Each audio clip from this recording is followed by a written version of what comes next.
All right, welcome back, YouTube, to this month's, I suppose, painting update. So I did a video 2 weeks ago, painting update or hobby update. I'm not sure. And in it, move this back a little bit so we can actually see everything here. And in it, I was talking about how I just wanted to paint 3 chariots for the month of February. Excuse me, had to sneeze. Um, and I haven't made a video not because I haven't been painting, just because of what I've been painting has kind of been so disconjointed. Like it's kind of been just a bunch of the last little random bits of the army essentially that I haven't really. I didn't really know how to make a video on like what I was painting, but I have been painting, and I'm exceeding what I wanted to do for the month. I already have 2 of the 3 chariots painted, and then I finished the commands. So that's really good. As long as I could just paint the other chariot. I painted so in front of you is a command chariot for Darius. It's gonna be the command chariot for Darius at like Galgamela. That's kind of what I had in mind. But then I also had a Sith chariot I've been working on. I have the rider or the charioteer fully painted, and the chariot's mostly painted. I'm waiting for the base because I think I'm going to finish painting it after I assemble it on the base. So that's the kind of the hold up on the side chariots. But I already had the oval command base for Darius's chariot because I always put my commands on oval or round bases. So we'll go through here. I'll share everything off. These are the horses for the side chariot. I did them black with the red. What the hell is this? There we go. Not sure why that. Yep. So I just did them black. Nothing too crazy. They do have the lamellar armor on there. They all have three of them have lamellar armor, and then one has scale armor. Pretty funny, but I do like the variation because that probably would have been real life. But yeah, those horses were really simple to paint because they're mostly covered in armor. And here's the charioteer. He's just kind of been chilling until I can finish and like I said, he's mostly done. It's hard to show him off. I have him off the popsicle stick here. He's mostly done. I just got to do like some edge highlighting on just like one part of him.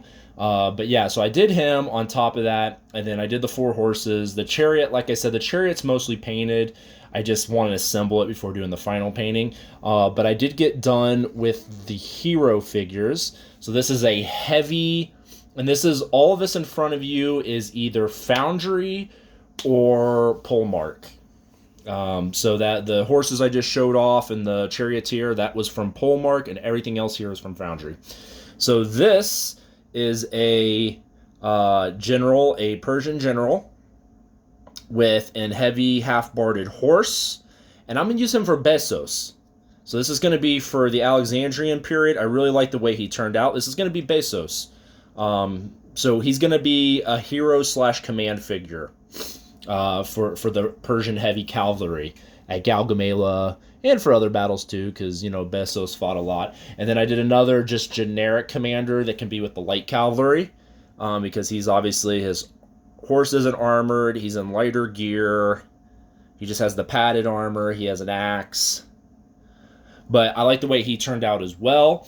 So that's two command type figures done. And then, as you can see here, I did do the command chariot. This is fully done and ready for basing. Literally after this video, I'm gonna glue the figures onto it. But I did them all white.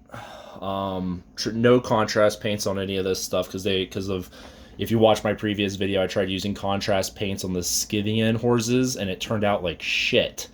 And I don't know if it was because of the material. And I had to repaint them using traditional, highlight and blending methods. But yeah, I just did them all in the white here. They all got the purple aboundments on them and harnesses. And then that's going to be the command chariot. And then this is the figure I'm going to use for Darius.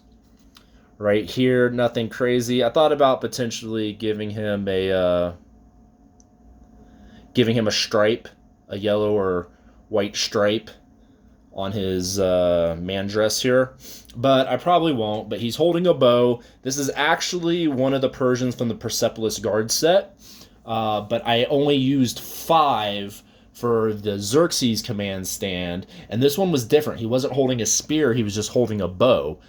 And so I was like, you know what, this would be a great figure to put as Darius inside of the chariot. And then here's his charioteer. Yep. If there's one thing I know about the come on, camera doesn't want to focus today. There's one thing I know about the Persian kings, you know, I'm pretty sure it's Arian, I can't remember, that talks about how the Persian king had his own fully stocked harem at Babylon. So, like, ever since I've ever read that, and in the movie, too, I think they represent it in the movie with Colin Farrell, how they run to his whorehouse, and it's just fucking ass everywhere. So, like, anytime I do these Persian commands, I just feel like I gotta have some booty around, because, you know, it's good to be the king, right? It's like, if you're the great king, it's like, yeah, why not have a woman for every day of the week, right? So that's going to be on the chariot. And then I did get done with my Greek, quote-unquote, mercenary command stand. So I had some extra figures left over. So the horse came from the Persian general set, the Foundry Persian general set, and I'm only like 50% done with the actual general himself. Like, I finished his hair and his skin. Damn, nothing wants to focus today. What the F? I don't know how well that's coming in there.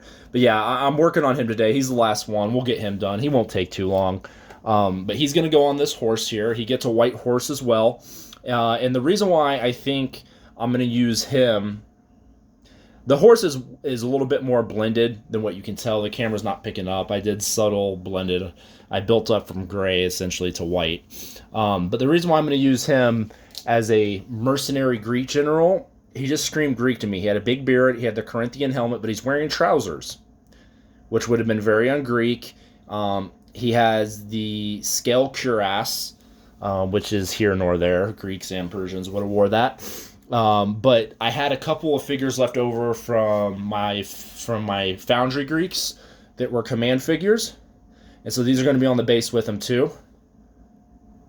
This is a guy painted up as an old man, an older soldier with the gray hair. He's in the black. He has the red cuirass. Has a sword out. And then this is going to be the musician. Did him with the blue cape. So yeah, so those 3 are going to be on the command stand, and that finishes out commands for me.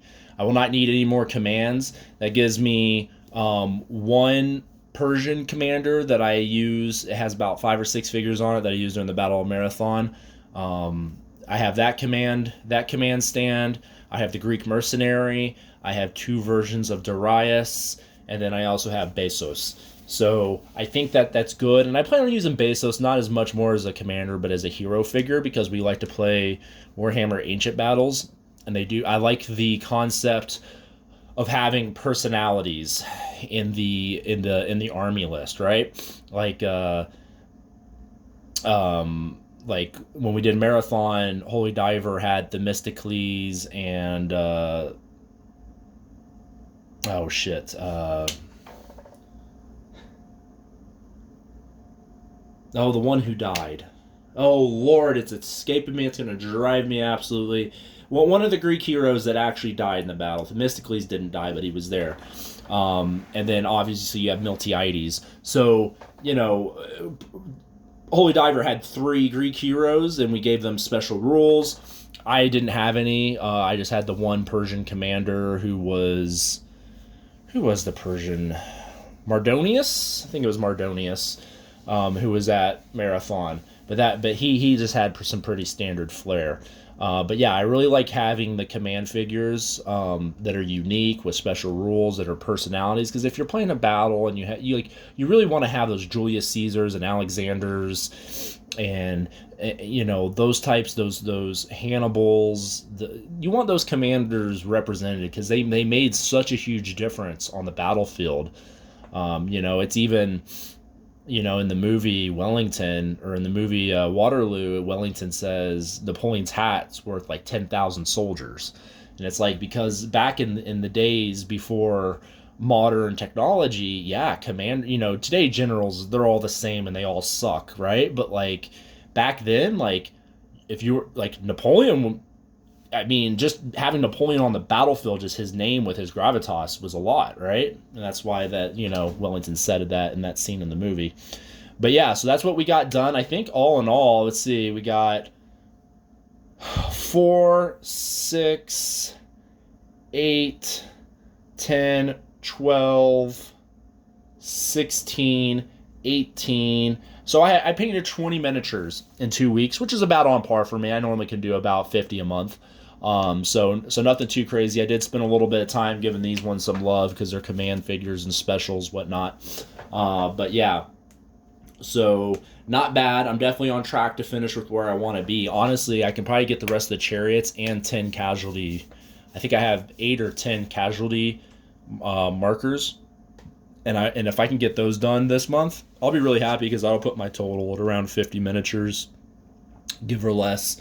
And then that just leaves March to finish out the last of the infantry, the last of the Kardaka infantry, and then we're done. So then we'll be painting Thracians, which leads me on to this month, acquisitions. I did get one very big notable acquisition. In case anybody, I know a lot of people get set in their ways, but that is a Vortex paint mixer. And holy shit, I have been missing out. This thing is awesome. This thing mixes paints like a champion. I cannot believe. I'll just demo it here. Yeah, you can hear it. It's like a serious vibrator there, like one of those ones you see in those movies on the interwebs. But yeah, like this thing is no joke, and it mixes the paints really good. It was like $30. I can't believe I did not buy this thing sooner. But I decided to invest a little bit into more, not just miniatures this month, but more technical side of the hobby. And so yeah, that's this month's painting update. Following this video, I'm going to be going over to Holy Diver's house, and we are actually going to be building the hot gates for real this time. So probably in the next couple weeks after the hot gates are finished, we should be able to have our nice big Battle of Thermopylae. And then, I mean, the Persians are painted and ready to go. We can do the entire Greco-Persian period. Like, there's nothing that's outstanding. Everything you see here was for the Alexandrian period anyways, minus actually everything here is for the Alexandrian period.